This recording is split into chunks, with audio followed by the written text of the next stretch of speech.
Everyone else called it perfect. Thicker armor, bigger gun, harder to kill.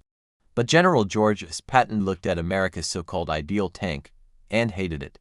While generals and engineers dreamed of heavier steel monsters to crush the Germans, Patton believed that tank was a mistake, one that could slow the war, cost lives, and sabotage everything he thought made the U.S. Army unstoppable. So why did one of World War II's most aggressive commanders reject the very tank many believed would win the war?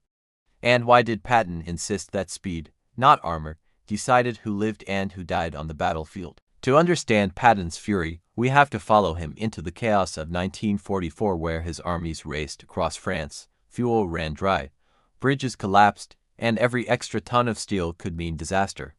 George S. Patton didn't fight wars slowly. He attacked like lightning, hard, fast, and without apology. From North Africa to Sicily, and later across France, Patton became obsessed with one idea: momentum wins wars. To him, tanks weren't medieval knights meant to absorb punishment. They were cavalry meant to break through, exploit gaps, and keep moving until the enemy collapsed. The moment a tank slowed down, needed special transport, or burned too much fuel, it stopped being a weapon and became a liability.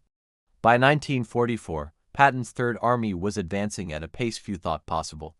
Entire German formations were being bypassed, surrounded, and shattered, not because American tanks were heavier, but because they were everywhere. Roads clogged with Shermans, supply trucks, and repair crews formed a rolling wave that never let the enemy breathe. Then came the proposals for new heavy American tanks, machines with thicker armor and massive guns designed to duel Tigers and Panthers head-on. To many officers, it sounded logical.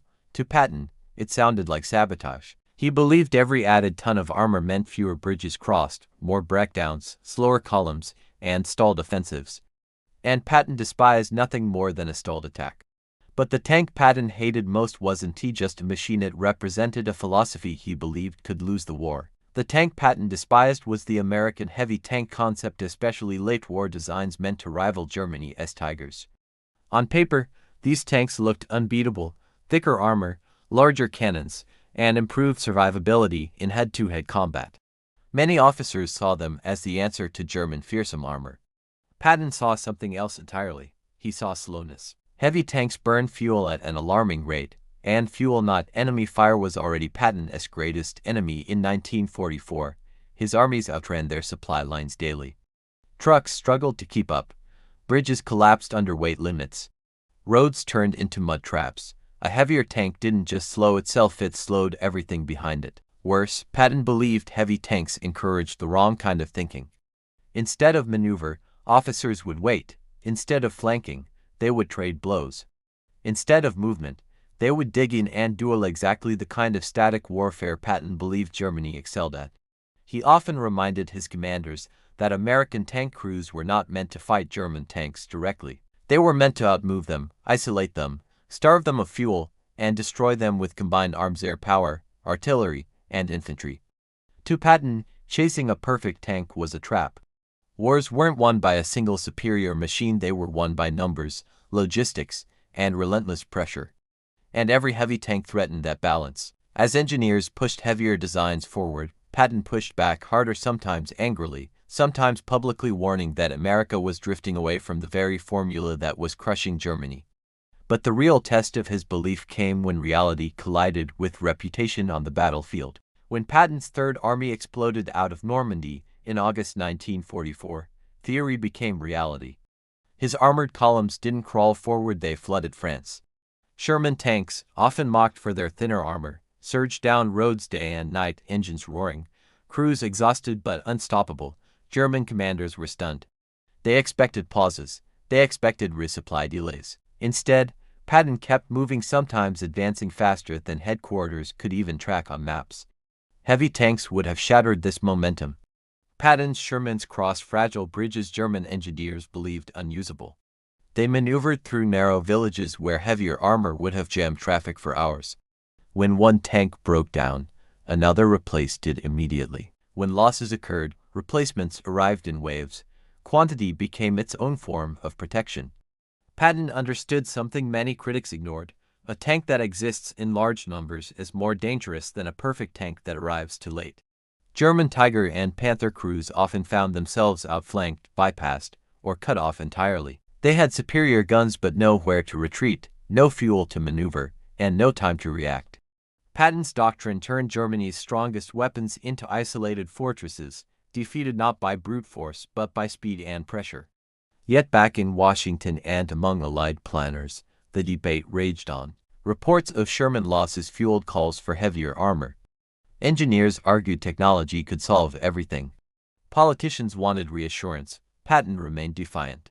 He warned that changing doctrine mid-war would cost lives, not save them. A slower army, no matter how well armored, would lose the initiative. And once initiative was gone, victory became expensive. As the war neared its final stages, Patton's stance grew even more controversial. Because Germany wasn't the only enemy on his mind anymore. By late 1944, the debate reached its breaking point. As heavier American tanks were proposed to counter German Panthers and Tigers, Patton pushed back harder than ever. To him, the idea of matching Germany tank for tank was a dangerous trap. He believed the war wasn't being won by a single perfect machine but by momentum. And momentum died the moment steel became too heavy to move. Patton watched columns slow as bridges collapsed under extra weight, as recovery vehicles struggled to tow disabled heavies, as fuel consumption doubled.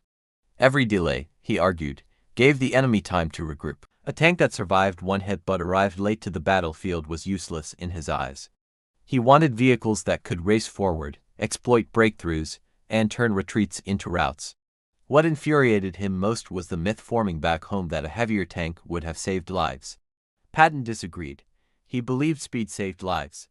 Ending battles quickly saved lives. Keeping the enemy off balance saved lives. His doctrine wasn't about invincibility, it was about inevitability. Move faster than the enemy could react, and you wouldn't need a perfect tank at all. History never fully settled the argument. Heavy tanks would dominate future wars, but so would Patton's core truth. Wars are won by logistics, movement, and pressure. The tank everyone praised as perfect represented safety. Patton wanted victory, and to him, those were never the same thing. If this story changed the way you see World War II and the men who shaped it, make sure to like this video, subscribe to World War Ashes, and comment below. Was Patton right, or did the future prove him wrong?